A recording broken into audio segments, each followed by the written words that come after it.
Hey everybody, welcome back to our second Women's History Wednesdays.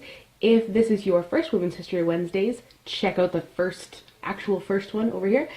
We're going down the list of continents alphabetically. Last week we did Africa, so today we're doing Asia. Our badass woman of the week is Yu Kwan-Sun, who was a 16-year-old freedom fighter in Korea during the Japanese invasion and subsequent occupation. Some stats to file away in the temporary memory part of your brain.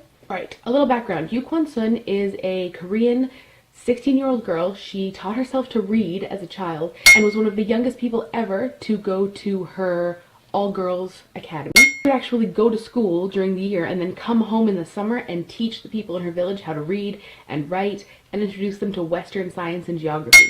A little bit of background on the Japanese invasion. Around Korea, we have China, Russia, and Japan. China and Russia were really good trading partners with Korea and kind of wanted it to stay how it was.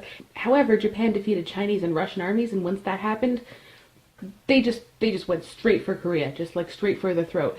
They invaded, and they actually issued Japanese names to the Korean citizens in an effort to just like stomp out Korean culture as a whole. Needless to say, a lot of Koreans were pissed. Yu Kwan-Sun was one of them. When she was in school, there was a protest going on in the city, and the principal urged that nobody attend, but she and a couple of friends cut class and went. This is the beginning of what was a short but prolific career as a freedom fighter. Yu Kwan-Sun goes home. She convinces her brother and her father to help her rally people from the villages all around her, talking to people and championing a peaceful resistance against the Japanese occupation. This is a big deal. This kind of peaceful resistance that Gandhi and Martin Luther King are famous for was really being championed by a 16-year-old girl way before Gandhi and Martin Luther King were a thing.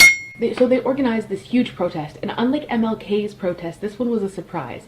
They didn't want the Japanese to be at all prepared, and the Japanese were super confident about their control over the Korean people, so they were, needless to say, shocked. The night before the protest, Yu Kwan-Sun lit a whole bunch of torches on a mountaintop as a signal for everybody to get their shit together. Protest time tomorrow morning.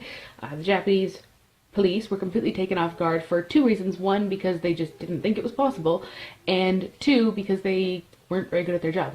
Let me remind you, peaceful and non-violent protest ended when Japanese police opened fired into the crowd, killing 19 people, including Yu Kwan-Sun's parents.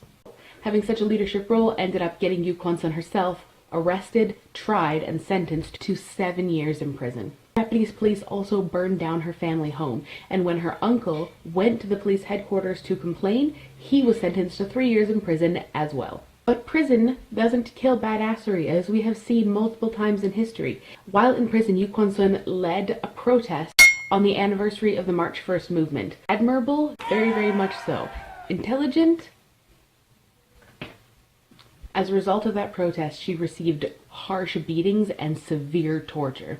It's sickening what they did to her. She was scalped, she had her fingernails pulled out, her ears and nose were sliced off with a razor, she was tortured with electricity. Not surprisingly, on October 12th of 1920, Yu Kwan-Sun died as a result of the injuries that she received from torture. The independence movement that she had such a huge part in starting only lasted for a month. 7,000 people were killed, and unfortunately at the end of it, Korea was still not a free country. It was still occupied by Japan. It wasn't until the end of World War II in 1945 that the Japanese invasion and occupation ended. But none of that takes away from all of the amazing shit this 16-year-old girl did for her country and for her people. She's often referred to as the Korean Joan of Arc. Her life was in every way dedicated to the freedom of her people and her country. Her last words when she died were, "Japan will fall." Those are the words of a 17-year-old girl who led an, albeit unsuccessful, non-violent and peaceful protest against the invasion and occupation of her country. I can only imagine what she would have accomplished if she had survived. Links for more information on Yu Kwan-Sun in the doobly-doo. If you have any suggestions for future Women History Wednesdays, leave them in the comments. You can also follow me on Twitter and Tumblr. You can email me directly. All that information is down there. Thank you so much for watching and learning and learning more about amazing badass women in history with me. I'll see you guys next Wednesday for the next Women's History Wednesday, and if you're back, I'll see you tomorrow for another video. Have a fantastic morning, afternoon, evening, or night. Bye!